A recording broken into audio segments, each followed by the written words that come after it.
السلام علیکم ورحمۃ اللہ وبرکاتہ۔ پیارے ناظرین، کیا آپ جانتے ہیں کہ سمندروں کی گہرائیوں میں اللہ تعالیٰ نے انسان کے لیے کون سی قیمتی نعمتیں رکھی ہیں، اور سمندر میں چلنے والے عظیم جہاز بھی کس کی قدرت کی نشانی ہیں؟ آئیے سورہ رحمان کی ان مبارک آیات کو سنتے اور سمجھتے ہیں۔ بسم اللہ الرحمن الرحیم، اللہ کے نام سے شروع جو نہایت مہربان رحم والا۔ فَبِأَيِّ آلَاءِ رَبِّكُمَا تُكَذِّبَانِ، تو اپنے رب کی کون سی نعمت جھٹلاؤ گے؟ اللہ تعالیٰ اپنی نعمتیں یاد دلا کر بار بار انسان اور جنات کو غور و فکر کی دعوت دیتا ہے۔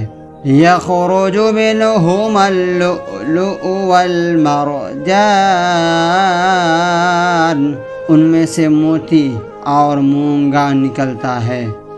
سمندروں سے حاصل ہونے والے قیمتی موتی اور مونگا اللہ تعالیٰ کی عظیم نعمتوں میں سے ہیں۔ فَبِأَيِّ آلَاءِ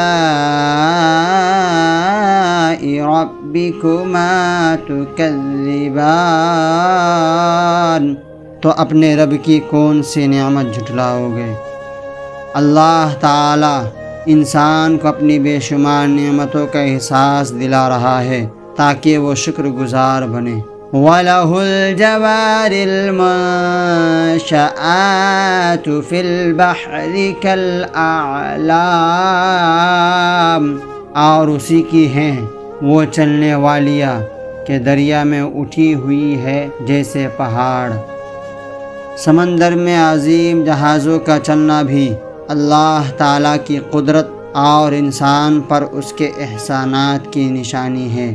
فَبِأَيِّ آلَاءِ رَبِّكُمَا تُكَذِّبَانِ، تو اپنے رب کی کون سی نعمت جھٹلاؤ گے؟ ہر نعمت ہمیں یاد دلاتی ہے کہ اللہ تعالیٰ کا شکر ادا کرے اور اس کی نافرمانی سے بچے۔ اگر آپ کو سورہ رحمان کی یہ مبارک آیات پسند آئیں تو ویڈیو کو لائک کریں، شیئر کریں اور چینل کو سبسکرائب کریں۔ اگلی ویڈیو میں ہم سورہ رحمان کی مزید خوبصورت آیات کا ترجمہ اور مختصر بیان سنیں گے۔ جزاکم اللہ خیرا۔